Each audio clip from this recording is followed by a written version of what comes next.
वो दिन दूर नहीं जब खंडित भारत को अखंड बनाएंगे। गिलगित से गारो पर्वत तक आज़ादी का महापर्व मनाएंगे। भारत आज आज़ादी का 75वां वर्ष मना रहा है और इस 75वें वर्ष के मौके पर आज़ादी का अमृत महोत्सव मनाया जा रहा है। यानी आज से 75 वर्ष पूर्व 15 अगस्त 1947 को हमें आज़ादी मिली थी और ब्रिटेन का झंडा झुका था और भारत का तिरंगा शान से लहराया था। तभी तो कहा जाता है हमारे देश का की शान तिरंगा है। और भैया, आज़ादी के अमृत महोत्सव पर सबसे ज़्यादा जरूरी है पत्रकारों से बातचीत करना, क्योंकि पत्रकारों का पेशा और वकालत के पेशे ने सबसे महत्वपूर्ण भूमिका निभाई थी आज़ादी के लिए। क्योंकि हर कोई जो आज़ादी का मतवाला था वो किसी न किसी पत्रिका से जुड़ा हुआ था। इसी के चलते आज हमारे साथ मौजूद हैं श्रमजीवी पत्रकार परिषद के प्रदेश अध्यक्ष संजय मिश्रा जी। बहुत बहुत स्वागत, अभिनंदन। और सबसे पहले तो आज़ादी के अमृत महोत्सव पर आपको बहुत बहुत बधाइयाँ। धन्यवाद हिमांग जी। सबसे पहले इस आज़ादी के पर्व पर सभी को हमारे हृदय तल से बहुत बहुत बधाइयाँ। और हम आज़ादी का अमृत महोत्सव मना रहे हैं और इस पर्व को पूरा देश एक उत्सव के रूप में मना रहा है। पूरी दुनिया आज भारत की तरफ आशा भरी नज़रों से देख रही है। उसकी ये वजह है कि आज देश के 1.25 करोड़ लोगों ने ये साबित कर दिया है कि दुनिया एक उभरती हुई महाशक्ति है।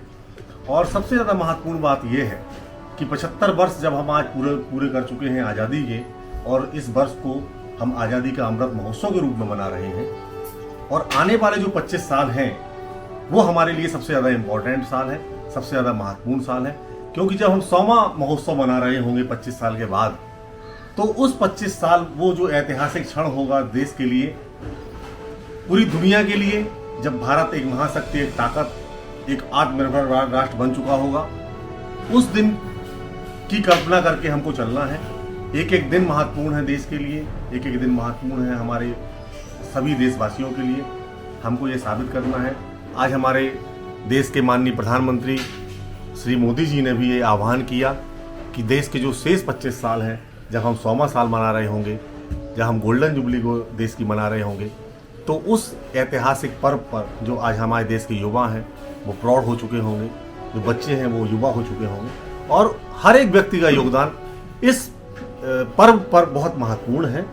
हर एक व्यक्ति की जो योगदान आख्या है, चाहे वो किसी भी क्षेत्र में हो, चाहे पत्रकारिता के क्षेत्र में हो, चाहे वकालत के क्षेत्र में हो, चाहे राजनीति के क्षेत्र में हो, चाहे व्यवसाय के क्षेत्र में हो, हर स्थिति में हमको अपने कार्य क्षेत्र में अपने कौशल का भरपूर प्रयोग करके और देश हित में सबको समर्पित करना है। तभी हमारा भारत जो है एक दुनिया की महाशक्ति के रूप में झाला जाएगा। बिल्कुल आप सही बोल रहे हैं। आने वाले जो 25 साल हैं वो बहुत महत्वपूर्ण होंगे हमारे विश्व गुरु बनने के लिए। संजय जी, आप लगभग, मुझे जहाँ तक जानकारी है, आप 2.5 दशकों से 25 वर्षों से पत्रकारिता के क्षेत्र में हैं। और कहा जाता है कि न केवल आज़ाद के बाद का भारत, के चाहे भारत सरकार हो या फिर उसके बाद प्रशासन हो, पत्रकारों की कलम से डरती है, बल्कि ब्रिटिश सरकार के समय भी पत्रकारों की कलम से डरती थी। ऐसा क्या रीज़न था कि पत्रकारों की कलम से अंग्रेजों की सरकार के साथ साथ भारत की सरकार भी बड़ी डरती है? हिमांग जी, ये आपने देखिए, पत्रकारों का काम है दिशा देने का। और जो भी हमारे देश में हो रहा है, चाहे कोई कार्य हो, चाहे शासन के हो, प्रशासन के हो, न्यायपालिका के हो, कार्यपालिका के हो, कोई भी कार्य हो, हर तरफ हमारे पत्रकार बंधुओं की नज़र होती है। और हमारे पत्रकार साथियों का काम ये है कि हर चीज़ पर वो प्रकाश डालें, चाहे वो अच्छे कार्य हों, चाहे कहीं कोई कमियां हों। और हर स्थिति में पत्रकार जो है बहुत सारी स्थितियों से जूझता हुआ और आगे बढ़ता है, दिशाओं पर प्रकाश डालता है। और यही वजह है कि जब पत्रकारिता सही मापदंडों पर की जाती है तो पत्रकारों के पेशे का सम्मान होता है। संजय जी, अगर हम रामायण की तरफ जाएं और महाभारत की तरफ जाएं तो देखा जाता है कि श्री राम और श्री कृष्ण ने एक नए इतिहास की रचना युवा अवस्था में करी थी। और हर युवा अपने देश के लिए रीढ़ की हड्डी होता है एक नए इतिहास को रचने के लिए। जिस तरीके से भारत सरकार ने और प्रदेश सरकार ने हर घर तिरंगा अभियान चलाया, इस अभियान के तहत हमारे जो युवा हैं, जो आने वाली पीढ़ी है, उन पर क्या फर्क पड़ेगा एक नए इतिहास को रचने के लिए? देखिए हिमांग जी, ये तो बहुत ही महत्वपूर्ण और बड़ा ही रोमांचित करने वाला क्षण है जब पूरा देश तिरंगामय है। प्रत्येक व्यक्ति तिरंगे की शान, आन बान शान के लिए कटिबद्ध है, प्रतिबद्ध है।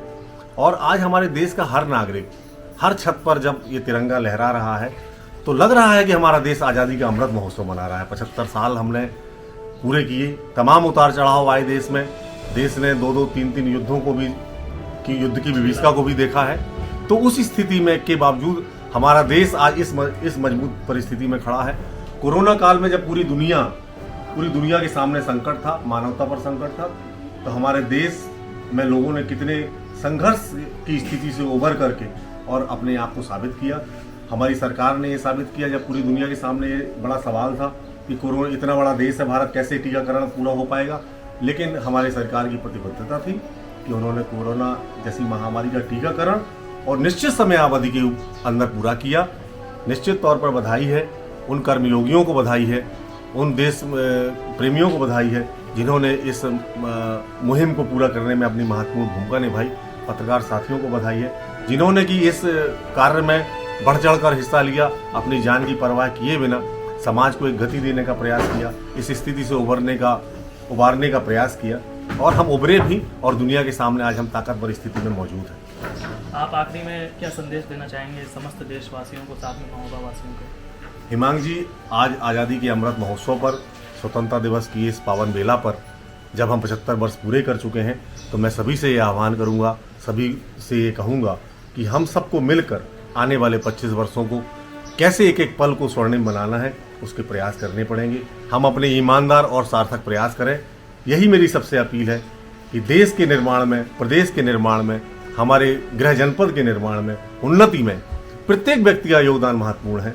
और इन्हीं शुभकामनाओं के साथ मैं अपनी वाणी को विराम देता हूँ। जय हिंद, जय भारत।